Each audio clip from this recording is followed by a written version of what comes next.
క్రీస్తునందున్న ప్రియులందరికీ ప్రేమతో వందనాలు తెలియజేస్తున్నాను. మే నెల 31వ తేదీ 2024. ఈరోజు దేవుడు మనకు చేస్తున్న వాగ్దానం ఏమిటనగా కీర్తనల గ్రంథము 64వ కీర్తన 10వ చరణం. యథార్థ హృదయులందరూ అతిశయిల్లుదురు. ఆమెన్. నా ప్రియమైన సహోదరి సహోదరులారా, అతిశయిల్లటము అంటే గౌరవించబడటం, కీర్తించబడటం. దేవునికి మహిమ కలుగునుగాక.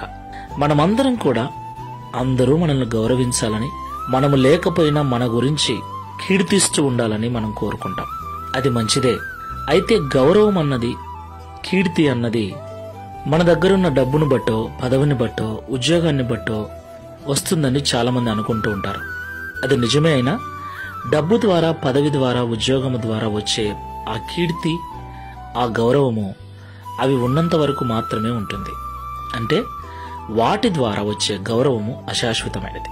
మరి శాశ్వతమైన గౌరవము, శాశ్వతమైన కీర్తి మనమున్నా మనం లేకపోయినా ఇతరులు మన గురించి గొప్పగా మాట్లాడుకుంటూ ఉండాలంటే మనం ఈ లోకంలో జీవించినంత కాలం యథార్థ హృదయులమై ఉండాలని దేవుడు కోరుకుంటున్నాడు. అబద్ధము లేని జీవితం, లోపల బయట, వెనక ముందు ఒకే మాట, ఒకే జీవితం. అబద్ధాలు లేని జీవితాన్ని, సత్యవంతమైన జీవితాన్ని, నిజమైన జీవితాన్ని ఎవరైతే జీవిస్తూ ఉంటారో అలాంటి వారిని ఈ లోకం గౌరవిస్తుంది. వారు ఉన్నా లేకపోయినా కీర్తిస్తుందని దేవుడు మాట్లాడుతున్నాడు. ఈ మాటలు వింటున్న ప్రియ సహోదరి సహోదరుడా, క్రైస్తవుడా, ఎలా ఉంది నీ జీవితం? సంఘంలో ఒకలా, ఇంట్లో ఒకలా, ఆఫీస్ దగ్గర మరొకలా ఇలాగ జీవిస్తున్నావా? ఒకసారి పరిశీలన చేసుకుని ప్రార్థన చేసుకుందాం. పరిశుద్ధుల ప్రేమగల తండ్రి, మీకు స్తోత్రాలు. ఇంతవరకు మాతో మాట్లాడిన ప్రతి మాటను బట్టి వందనాలు. నిజమే తండ్రి, మేమందరము ఇతరులు మమ్మల్ని గౌరవించాలని, ముందు వెనక మా గురించి కీర్తించాలని అనుకుంటూ ఉంటాం. ఆ కీర్తి, ఆ గౌరవము డబ్బు ద్వారా వస్తుందని ప్రయాసపడుతున్నాం. అయితే డబ్బు ద్వారా వచ్చే గౌరవమైన, పదవి ద్వారా వచ్చే గౌరవమైన అవి ఉన్నంత వరకే ఉంటాయని, అశాశ్వతమైనవని మాతో మాట్లాడారు.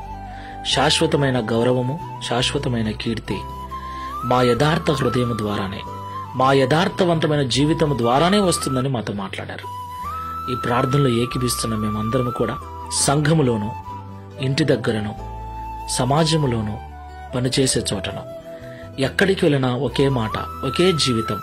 మేమందరము కూడా అలాంటి యథార్థ హృదయులమై అబద్ధము లేని జీవితాలు జీవిస్తూ నీ ద్వారా, ప్రజల ద్వారా ఘనత నొందుటకు, గౌరవించబడుటకు సహాయం చేయమని, తద్వారా ఈ దిన వాగ్దానమును మా అందరి జీవితంలో నెరవేర్చి మీ నామమును మహిమపరచుకొనుమని యేసు నామములో ప్రార్థిస్తున్నాము తండ్రి. ఆమేన్. Praise the Lord. God bless you.